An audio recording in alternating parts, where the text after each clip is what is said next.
Čo spôsobuje praskliny na ganáži či sviskréme sme si už povedali, ale ako ich teraz opraviť? Veľmi častá chyba je, že prasklinu jednoducho prekryjeme novou vrstvou ganáže.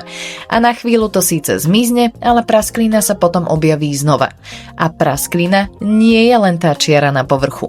Je to miesto, kde sa v materiáli vytvorilo napätie a ganáž tam tým pádom stratila svoju súdržnosť. Ak ju len pretrieme novou vrstvou, stará prasklina pod ňou zostane a napätie sa môže veľmi rýchlo preniesť aj do novej vrstvy.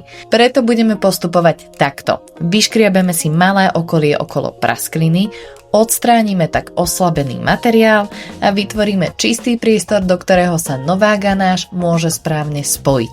Aj s tou stabilnou vrstvou okolo. Nová vrstva tak nebude len náplasť na povrchu, ale znova vytvorí jednotnú a pevnejšiu vrstvu ganáže. Nezabudni, že pri ganáži, sviskréme alebo inom pevnom obterovom kréme platí jedno. Torta musí byť stabilná, rovná, odležaná a každá vrstva musí mať dostatok času správne zatuhnúť. Inak sa veľmi rýchlo ukáže, kde sme sa počas práce ponáhľali.